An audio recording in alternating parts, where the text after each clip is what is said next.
Good morning, Joe. Good morning, Strider. Good morning, Potts. And well, of course, good morning to surfing fans around the world. A Monday morning becomes a working day again here as we relocate to Super Tubos, the Portuguese pipeline. But that's what's cool about this contest right now with these conditions. You know, it's a bit of a waterman conditions out there. Here we go. Opening wave of round 5, heat 2. And Michel Bourez will sneak under the lip there to get going. He'll pick out a left-hander.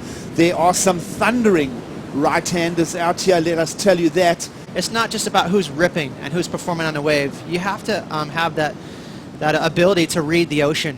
So just a quick left-hander for Michel. These are the backup scores I'm thinking, these 4s and 5s right there, 4.3 gigs. So this is what I like to see. This is what's going to make today fair. If you can find some decent little medium scores in between the perfect ones, that allows guys to compete and go out there and, you know, kind of have that typical heat strategy.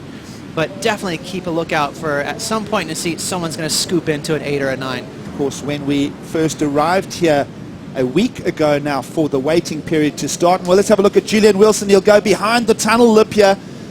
Is he there? Oh, he's found the exit.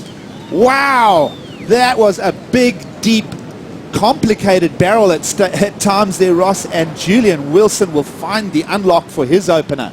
Well, the judging panel go to, one judge goes as high as a 9, the other goes in at an 8, so we average at an 8.5. Wow, so I love the line that Julian took there. You could see he pulled in. He didn't look like he was that deep, but he had to kind of go around the foam ball. So right here he's going to draw a high line. The bottom turns up into it, and you can see that chandelier, that whitewash that dropped from the ceiling of the barrel. Julian was amazing there. He kind of just navigated himself around it, did like just a small top turn inside the barrel.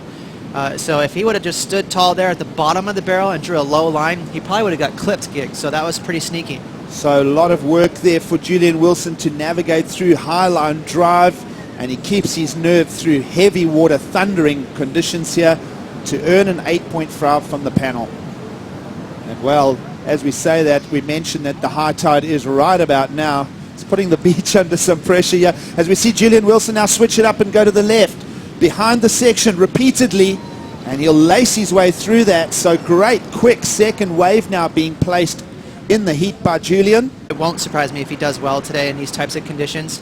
He's you know, he does well in Hawaii. He's won the Pipe Masters. He's done well in big heavy waves in Fiji. So he flies under the radar a little bit of how amazing that Julian surfs and punchy hollow waves. So he knows how to find the barrel. Of course, he knows what to do once he stands up. Flushing way back out, but then coming all the way up the sandbank here when the sets come through. Out the back right now, a nice little tube ride. The surfer in blue just scoring wave after wave right now. Julian Wilson just having a blast out there. The beach having a blast. You know, it's that demeanor that really has that long thought process that keeps the whole sport intact. Michel Bourez, wave number 2 now as he goes for the stall behind the curtain. It's big and thick, and he has a second department to it. Are you kidding me? Wow, the beach is going to erupt. My apologies. It was Julian Wilson that found another unlock. So already wave number 4 for the Australian here. Watching these sets approach from the horizon, and he's subtly putting himself in the spot. Right here, this is a cool 2-for-1 barrel. He got that chip shot right there and straight into the second TP right there. So he got 2 barrels in one. In my opinion, much better than his 8.5. So he's going to combo Michel big time. Look at that slide there. You see him slipping down the face. You know, there's so much force kind of pushing you towards the beach, so you have to really knife that rail and pull back up into it, and he did it twice here.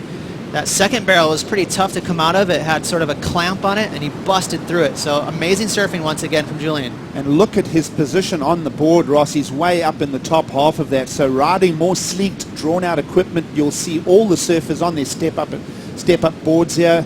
It's definitely a challenge out the back. Check this one out. Well, Strider, we're watching Michel Bourez going through section after section here. And I'm assuming you're still there with us. See, that one did clamp him down. What are you calling that paddle back out? About 80 yards of turbulent water to get through, maybe more? But, you know, let's see Michel's last wave here. He's going to pull in, and this wave is going to extend and close out on him, but he just says, whatever, I'm going to ride this thing right into the sunset. So he knew he wasn't going to make it out. He just said, I'll just keep going right into that whitewash here, and it looks like he might have another look right there.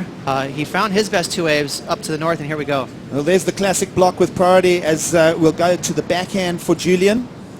That one's not going to tick any big boxes. So there are opportunities, and well, here we go. Michel Bourez, it's a monster. He's going to come around this. Look at this thing, and while he's trying to find the tunnel part, it'll just clamp ahead of him. A major unlock of numbers there. Imagine if he could have just found another few yards and backdoored that thing, Ross. And again, he took off late on this right in the middle of the peak. Had he kind of been underneath the lip and got behind that, he would have been in the barrel where he took off. So where you navigate and where you put yourself before you actually stand up is more important. So because he is right in the middle of the peak, he had to like take an airdrop, and all that extra time, just 1 or 2 seconds where you're lifting in the air and trying to find the face of the wave. Well, deep inside the final minute of this encounter.